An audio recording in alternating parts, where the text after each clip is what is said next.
Bismillahirrahmanirrahim. Assalamualaikum warahmatullahi wabarakatuh.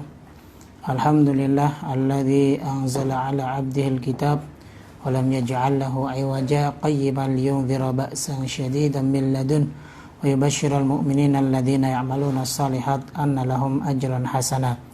Asyhadu an la ilaha illallah wahdahu la syarikalah wa asyhadu anna Muhammadan abduhu wa rasuluh. Allahumma salli wa sallim wa barik ala habibina wa nabiyyina Muhammadin wa ala alihi wa ashabihi ajmain, amma ba'd.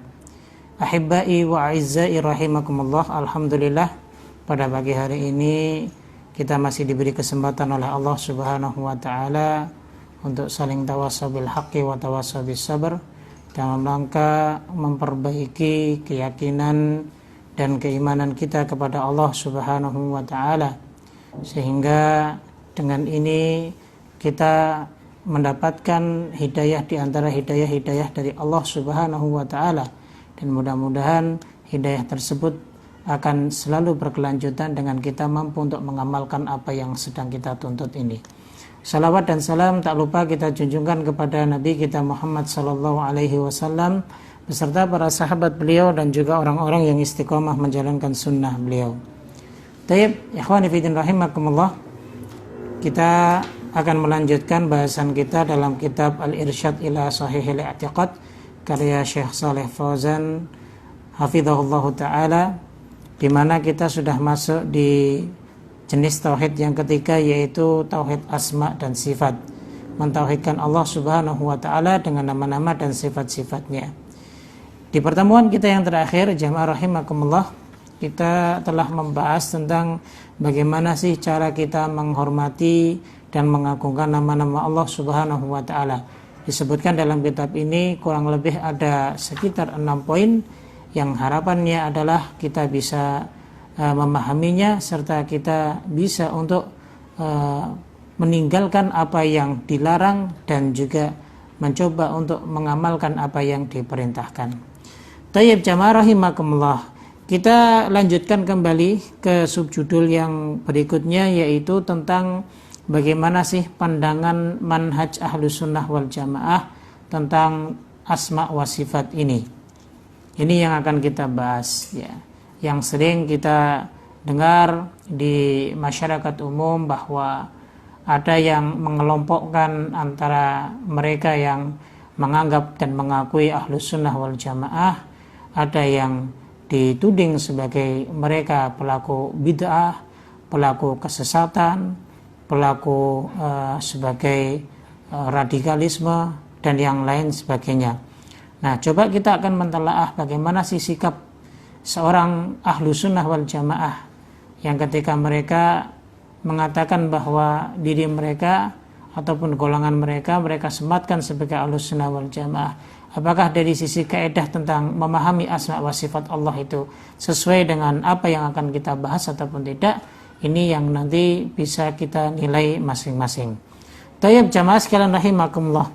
Beliau dalam kitab ini mengatakan bahwa manhaj salafus saleh Ahlus Sunnah wal Jamaah, atau sering disebut juga al-firqah an-najiyah, yaitu golongan yang selamat dalam masalah asma dan sifat adalah menetapkannya sebagaimana ia ditetapkan oleh Al-Quran dan As-Sunnah. Itu yang pertama. Kemudian yang kedua yaitu meyakini maknanya, bahwa ia sesuai dengan zahirnya. Yang ketiga adalah menetapkannya tidak berarti menyamakan Allah dengan makhluknya. Maha tinggi Allah dari hal itu. Karena sifat-sifat Khalik bersifat khusus baginya dan sesuai dengan kebesarannya. Sedangkan sifat-sifat makhluk itu sesuai dengan keadaan makhluk dan khusus dengannya. Jadi 3 poin di sini, ya. Yaitu apa? Yaitu yang pertama, menetapkannya sebagaimana ia ditetapkan oleh Al-Quran dan Sunnah. Yang kedua adalah meyakini maknanya, bahwa ia sesuai dengan zahirnya. Yang ketiga adalah menetapkannya tidak berarti menyamakan Allah dengan makhluknya. Tayyib jamaah sekalian rahimakumullah. Nah, tidak ada kesamaan di antara keduanya, antara Rabb dengan makhluk. Maka sebagaimana tidak ada kesamaan antara zat Khalik dengan zat makhluk. Ini tambahan yang keempat. Ya. Nah inilah kurang lebih yang bisa kita pahami dari 4 poin tersebut. Ya. Ini yang akan kita bahas, ya, dan nanti akan ada tambahan-tambahan yang lain dalam kita berpijak, ya, kepada dasar-dasar yang kokoh serta kaidah-kaidah yang lurus. Nah, di sini ada beberapa dasar-dasar dalam kita meyakini dan memahami tentang asma dan sifat sebagaimana yang dirumuskan oleh Ahlus Sunnah wal Jamaah. Tayyib jamaah rahimakumullah. Yang pertama adalah bahwa nama-nama dan sifat-sifat Allah ini sifatnya tauqifiyah, ya, bersifat tauqifiyah. Maksudnya apa? Maksudnya adalah Ahlus Sunnah tidak menetapkan bagi Allah kecuali apa yang Allah tetapkan bagi dirinya. Ya. Allah tetapkan di mana? Allah tetapkan di dalam Al-Quran, ya. Dan atau, ya, yang Rasulullah SAW tetapkan baginya dalam sunnahnya. Gitu. Dan Ahlus Sunnah tidak menetapkan sesuatu bagi Allah menurut akal dan pikiran. Jadi tidak berdasarkan akal. Karena sifatnya tauqifiyah, jadi harusnya madhab Ahlus Sunnah wal Jamaah ini, ya, benar-benar ia tetapkan sesuai yang Allah kabarkan di dalam Al-Quran dan yang Rasulullah SAW tetapkan bagi Allah Subhanahu wa Ta'ala dalam sunnah-sunnahnya. Ya, gitu. Begitu pula, ya, mereka juga tidak menafikan ataupun meniadakan kecuali apa yang Allah tiadakan dari dirinya di dalam Al-Quran, ya, atau yang Rasulullah tiadakan dari Allah dalam sunnah beliau alaihissalatu wassalam. Ya. Nah, makanya Ahlus Sunnah ini tidak menafikan menurut pertimbangan akal dan pikiran mereka, karena sangat bahaya sekali ini akal kalau sudah di atas dalil, tidak dikontrol dengan dalil, maka ini sangat berbahaya sekali. Nah, jadi itu. Oleh karenanya, ya, untuk sesuatu yang Al-Quran dan As-Sunnah tidak menetapkannya dan tidak menafikannya, maka Ahlus Sunnah menahan diri karena mereka mengacu kepada dasar yang besar ini, ya, yaitu Al-Quran dan Sunnah. Itu yang pertama.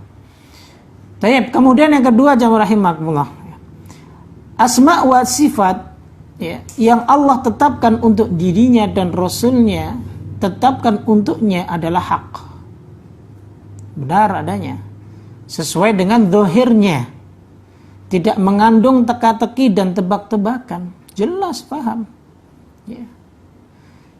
Nah, sebaliknya maknanya difahami seperti difahaminya ucapan pembicara dari kata-katanya, mafhum kok, tidak ada yang tersembunyi, tidak ada yang teka-teki. Ya. Dengan kita melihat nama-nama Allah Subhanahu wa Ta'ala seperti Ar-Rahman, Ar-Rahim, kita bisa faham makna tersebut. Ya. Al-Malik, Al-Quddus, As-Salam, Al-Mu'min, Al-Muhaimin. Ya. Ada sifat-sifat Allah Subhanahu wa Ta'ala, ya, yang disebutkan di dalam Al-Quran dan Sunnah, itu semua sangat bisa sekali difahami. Dan tidak perlu kita mencoba untuk mentakwilkan ataupun mentafsirkan. Ya. Gitu. Ya, ini perlu kita pegang. Ya. Perlu kita pegang. Ya. Nah. Kemudian beliau mengatakan, Ahlus Sunnah menetapkan lafaz nama-nama dan sifat-sifat Allah sekaligus makna-maknanya. Asma dan sifat Allah yang Allah tetapkan untuk dirinya dan Rasulullah tetapkan untuknya bukan termasuk mutasyabbih. Yang kita bahas pada pertemuan sebelumnya. Ini ayat muhkam. Yang maknanya adalah dikembalikan kepada Allah. Ya. Kalau mutasyabih berarti maknanya dikembalikan kepada Allah, tidak. Karena setiap kita tahu. Ya, kita paham. Karena menilai dalil-dalil tentang asma dan sifat Allah tidak bisa difahami maknanya sama dengan memandangnya sebagai perkataan orang-orang yang ajam, orang-orang non-Arab yang tidak difahami. Padahal Allah memerintahkan kita agar mentadabburi Al-Quran, mendorong kita memahami dan mengerti. Bila dalil-dalil tentang asma dan sifat Allah itu termasuk yang tidak difahami maknanya, itu berarti Allah memerintahkan kita merenungkan dan memahami sesuatu yang tidak bisa difahami. Dan Allah memerintahkan kita meyakini sesuatu yang tidak Dia jelaskan kepada kita. Mati nggak Allah dari hal itu? Ya, andai kan itu merupakan sesuatu yang tidak bisa difahami maknanya, berarti Allah telah membebankan kepada kita sesuatu yang tidak mungkin kita mampu untuk memikulnya. Padahal Al-Quran menjelaskan la yukallifullahu nafsan illa wus'aha, kecuali ya sesuai dengan kemampuan kita. Ya, apalagi yang berbicara tentang masalah asma wa sifat, yang dimana Allah ingin mengenalkan kepada hamba-hambanya siapa Dia, agar hambanya mudah untuk mengenalnya, untuk memahaminya. Andai kan sifatnya mutasyabih, maka perkara-perkara itu la ya'lamuhu illa, tidak ada yang mengetahui kecuali mereka para orang-orang, para ulama. Dan ulama pun akhirnya menjadi terbatas. Ya. Sehingga Allah Subhanahu wa ta'ala dengan mudah menyebutkan di dalam Al-Quran kalimat-kalimatnya agar supaya mudah pula untuk difahami oleh masyarakat, oleh para hamba-hambanya. Nah, itu jamaah rahimakumullah. Jadi makna asma dan sifat Allah diketahui dan wajib diyakini. Nah kemudian bagaimana tentang bentuk dan caranya? Ya, ini tidak bisa kita ketahui. Hanya Allah yang mengetahuinya. Sifat rahim Allah Maha penyayang. Kita tahu, faham bahwa penyayang itu kita juga bisa mengetahuinya dan kita faham makna tersebut. Tapi bagaimana bentuknya, bagaimana kaifiyahnya, tata caranya, maka kita tidak boleh untuk menduga-duga. Karena kasih sayang Allah Subhanahu wa ta'ala pastinya jauh berbeda dengan kasih sayang hamba. Pernah suatu waktu Nabi SAW ketika mengumpulkan tawanan perang, ketika itu Nabi mendapatkan tawanan perang wanita. Nah, saat itu Nabi bersama beberapa para sahabat termasuk Umar radhiyallahu taala. Nah, beliau memperlihatkan seorang wanita yang sedang kebingungan karena dia mencari bayinya yang terpisah darinya. Ketika dicari-cari lalu kemudian dia ketemu bayi tersebut, lalu langsung ia susui bayi tersebut. Saking senangnya dia sampai menangis. Ini bentuk kasih sayang seorang ibu kepada anaknya. Maka Rasulullah mengatakan kepada para sahabatnya yang waktu itu hadir, apa kalian lihat seorang wanita tawanan tersebut bagaimana kasih sayang ia kepada anaknya? Dan Allah lebih sayang kepada kalian daripada kasih sayang seorang ibu kepada anaknya. Ini yang digambarkan oleh Rasulullah SAW. Ya. Kalau kita secara umum sudah faham bagaimana kasih sayang orang tua kepada anaknya, ada pepatah mengatakan bahwa kasih anak itu sepanjang kalah, kasih ibu sepanjang masa. Artinya tidak ada batasnya.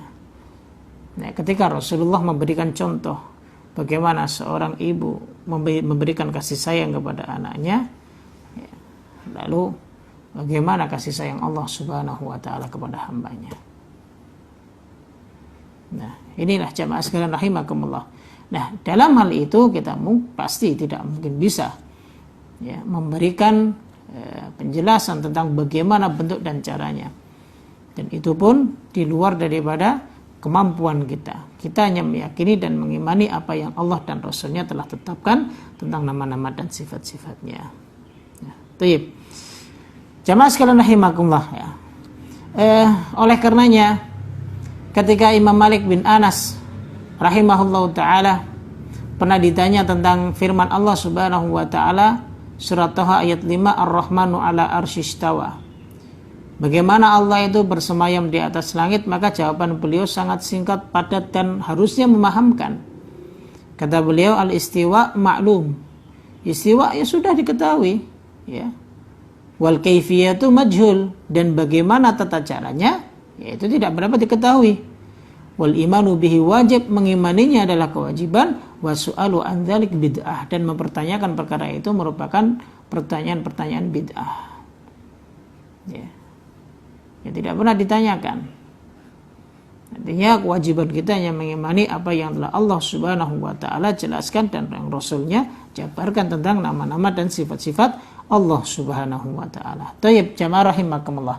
Lalu kemudian yang ketiga, kaidah yang ketiga dalam memahami asma dan sifat Allah Subhanahu wa taala adalah bahwa as-salaf, orang-orang salaf soleh menetapkan sifat-sifat Allah tanpa tamthil, penyerupaan. Tidak diserupakan. Ya. Mereka tidak menyerupakannya dengan sifat-sifat makhluknya. Ya. Karena tahu kita harus mengimani, ya, tidak ada sesuatu pun yang serupa dengan Allah Subhanahu wa taala. Ya. Tidak ada yang setara, sekutu dan yang semisal dengan Allah. Artinya apa? Mentamsilkan atau menyamakan sifat-sifat Allah dengan sifat-sifat makhluknya dengan mengklaim mengetahui bagaimana bentuk dan caranya, padahal bagaimana sifat Allah Subhanahu wa taala itu tidak kita ketahui, seperti bagaimana zat Allah juga tidak kita ketahui. Karena ilmu tentang bagaimana bentuk dan caranya sebuah sifat itu menuntut ilmu tentang bagaimana pemiliknya. Dan tidak ada yang mengetahui zat Allah kecuali Allah Subhanahu wa ta'ala. Walillahil mathalul a'la. Kita beri contoh misal. Ketika saya tidak kenal sama si Ahmad. Lalu kemudian ada seseorang yang mengatakan bahwa Ahmad itu baik. Ya. Pastinya kita akan lebih mengenal dengan sosoknya. Apakah benar si Ahmad itu baik? Kita akan bertemu dengannya atau kita akan menyelidikinya. Ya. Jadi begitu. Ya. Nah, bagaimana ada orang yang sampai mengklaim dia mengetahui bentuk dan cara seseorang itu kalau dia tidak mengetahui zatnya. Nah, makanya di sini dituntut hanya mengimani apa yang Allah Subhanahu wa taala jelaskan kepada kita sebagaimana kita telah mengimani keberadaan Allah Subhanahu wa taala. Begitu jemaah rahimakumullah ya. Baik. Beliau mengatakan dalam kitab ini, melanjutkan lagi bahwa pembicaraan tentang sifat-sifat Allah adalah cabang dari pembicaraan tentang zat Allah. Sebagaimana Allah memiliki zat yang tidak menyerupai zat-zat makhluk, maka Allah juga mempunyai sifat-sifat yang tidak sama dengan sifat-sifat makhluknya. Laisa kamitslihi syai'un wa huwas samiul basir. Tidak ada sesuatu pun yang serupa dengan dia, ya, dan dia yang maha mendengar lagi maha tinggi. Yakni tidak seorang pun yang menyerupai Allah dalam zatnya. Ya. Sifat serta perbuatannya tidak ada yang menyerupai. Maka ini di sini adalah kewajiban kita hanya mengimani. Ya. Mengimani yang telah ditetapkan oleh Allah. Karena tidak ada yang lebih mengetahui kecuali Allah. Antum a'lamu amillah. Kamukah yang lebih tahu atau Allah? Allah yang lebih tahu. Ya. Dan wajib kita meyakini apa yang digambarkan oleh Rasulullah ataupun yang disebutkan oleh Rasulullah tentang sifat-sifat Allah ini. Karena apa yang diucapkan oleh Rasulullah kita tahu, wa ma yantiqu anil hawa in huwa illa wahyun yuha. Dan tidaklah dia berucap ya, menurut hawa nafsunya, tetapi ia ya, dan as-sunnah ya, itu tidak lain adalah wahyu yang diwahyukan oleh Allah Subhanahu wa taala kepada beliau alaihi salatu wassalam.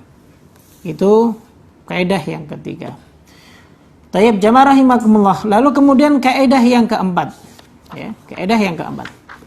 Sebagaimana ahlu sunnah wal jamaah menetapkan bagi Allah sifat-sifat yang dia tetapkan untuk dirinya atau Rasulnya tetapkan untuknya sesuai dengan kebesarannya dan tidak menyamakannya dengan makhluknya, maka ahlu sunnah wal jamaah juga mensucikan Allah dari kekurangan dan aib dengan penyucian yang tidak menyeret kepada ta'til.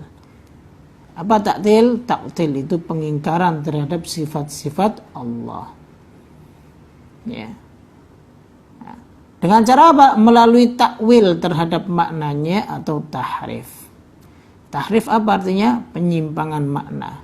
terhadap lafadznya dari petunjuknya dengan alasan menyucikan Allah Subhanahu wa ta'ala. Nah, artinya ini bahwa ahlu sunnah wal jamaah dalam memahami nama dan sifat Allah ini adalah madhab tengah-tengah antara dua kubu tasybih dan ta'til. Tasybih itu menyerupakan dengan makhluk, ta'til itu meniadakan sifat dan nama Allah Subhanahu wa ta'ala, dan ahlu sunnah berada di tengahnya, ya. Tidak menyerupakan dan tidak meniadakan. Artinya apa? Yang disebut dengan di dalam Al-Quran dan Sunnah itulah yang diimani. Dan nggak ditasbihkan, nggak usah ditakwilkan, nggak usah ditahrifkan, nggak perlu. Cukup kita hanya mengimaninya saja. Ya. Terkadang jamaah rahimakumullah, mengimani sesuatu itu tidak perlu dengan bukti yang nyata. Ya. Artinya apa? Begini. Seseorang ketika mengimani sesuatu tidak perlu buktinya. Benar nggak ketika yang saya imani ini ada kebenarannya? Tidak perlu. Saat dimana kita mengimani Sang Khalik, Sang Pencipta, dan yang menurunkan Al-Quran ini, ya, artinya kita akan mengimani kalamnya, akan mengimani isi yang ada di dalam Al-Quran tersebut. Apa yang Allah sampaikan, ya wajib bagi kita untuk imani sesuai dengan apa yang telah disampaikan oleh Allah Subhanahu wa ta'ala. Jika ada yang mengatakan bahwa ini nanti susah, orang awam tidak bisa memahami, siapa di antara orang-orang awam itu yang tidak faham dengan nama dan sifat Allah? Sangat mudah sekali untuk difahami.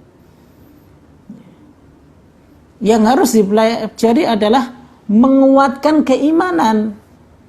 Dengan cara apa? Dengan cara mengaplikasikan ataupun mengamalkan dalam kehidupan sehari-hari. Misal, ya,